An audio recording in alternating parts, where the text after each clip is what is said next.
Creating and maintaining habits is something that we all want to do. Of course, it helps us reach our goals, makes us better people, learn new things, and just overall gives us a sense of accomplishment and joy, knowing that we're doing something for the better. But it is definitely easier said than done.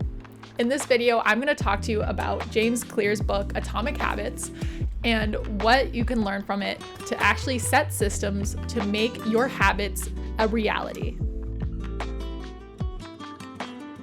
Law 1 is to make it obvious. In a previous video, I talk about how to create an implementation intention, but the basic outline is this.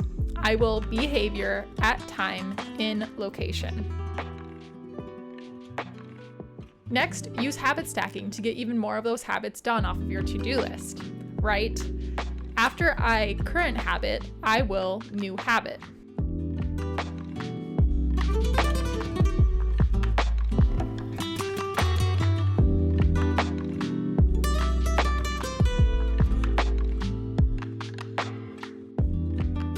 Finally, the most important step of this is to make your environment set up for success.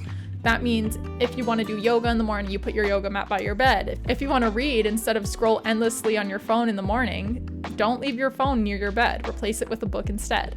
As humans, we take the path of least resistance. So be sure that those good habits are on the easiest path, and the bad habits you want to get rid of are very, very far away.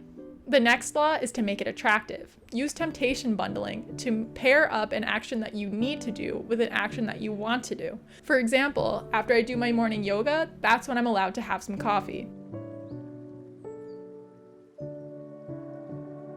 Also, apparently, you're not supposed to have coffee within the first hour when you wake up. It has something to do with your hormone levels. I don't know, look that up, but that's another good reason to not do that. Another tactic is to join a culture or a group where this behavior that you want to continue is the normal behavior. So whether it's Facebook groups, I know it's harder to be in person now, but you can go through to Facebook groups, there's Reddit pages. You can find online communities where your habit is a regular practice and it will motivate you to continue and keep going. If one of your habits happens to be journaling or productivity, check out my Facebook group. The link is in the description below. One last suggestion is to create a motivation ritual. For me, this is going on a morning walk with my dog. After I get my reading and yoga done, and maybe even a to-do task out of the way, I like to enjoy nature, listen to an audiobook, and spend time with my dog. This makes me have a natural burst of energy and serotonin from the sun and the exercise. Afterwards, I've already convinced myself that I'm dirty, so I go ahead and habit bundle and I start cleaning as well. Law 3 is to make it easy. Before a habit can become nature to you, you really have to go out of your way to make it super easy. Like I said, the path of least resistance is the one that we're most likely to follow. So, like I said, make your environment primed for those habits that you want to do.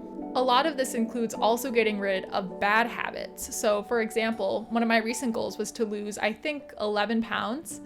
And what I did is I just stopped buying junk food or soda. Instead, I would buy seltzer, or instead of buying any snacks, I would just replace them with a healthier alternative like a fruit. It is also important to automate habits as much as you can. There's a sweet little diagram on page 173 of Atomic Habits that shows some easy ways that you can do this. There's one-time actions that you can take to make some bad habits less likely to happen.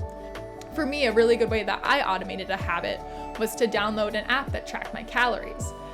Whenever I ate a food, all I would have to do was look it up or scan the barcode, and I would already see how many calories I ate for the day. By automating that, I was actually able to lose 11 pounds in the span of 2 months, which made me reach my healthy weight. If all else fails, try out the 2-minute rule. This is where you just commit yourself to saying, I'm gonna do 2 minutes of a desirable habit. So let's say your habit is journaling. Instead of saying, I'm gonna fill an entire page of writing, you just say, I'm gonna write in my journal for 2 minutes. Set a timer for 2 minutes, start writing, and more likely than not, you're gonna want to continue writing after that timer goes off. Beginning something that seems difficult is 90% of the battle. Once you're there, you're much more likely to get it done. The final law is to make it satisfying. You must reward yourself for keeping it up if you want to continue doing this.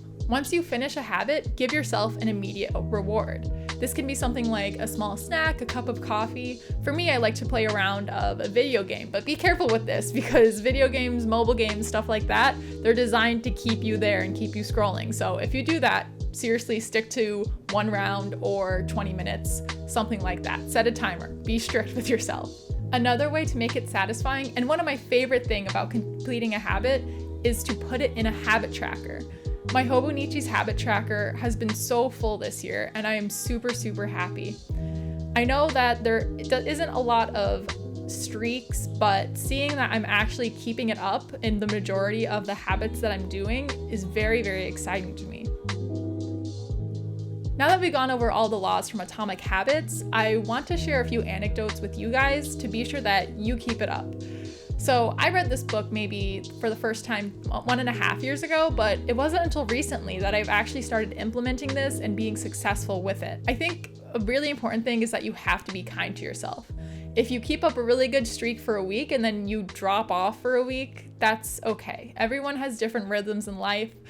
It's just, you have to know that eventually you're gonna reset. Just breathe, relax, reimagine, re-envision, reset, and get going again. I actually stopped doing all of my habits and filling out my habit tracker maybe for 2 months in a row when the quarantine began. But looking back on it, I can't really blame myself. I think everyone was feeling pretty down then, and it's not like I lost time or anything. What was important was that I was able to bounce back. I was able to breathe, relax, set a plan, set an implementation intention, and get going again. All of these steps are available on James Clear's website. I'll leave the link to the cheat sheet below. I also have that Facebook group that I talked about where we talk about using the Hobonichi for habits, productivity, and creativity. So check that out if you're interested. Also, like and subscribe if you like these videos and want to learn more about habits, productivity, and creativity. I love learning about this and I love sharing it with you guys. So there's definitely more to come. Thank you so much for all of your kind comments. That's really what makes me continue making these videos. I'm really happy that I'm adding value to at least some of your guys' lives, so I'll definitely have more videos coming out soon. Until next time.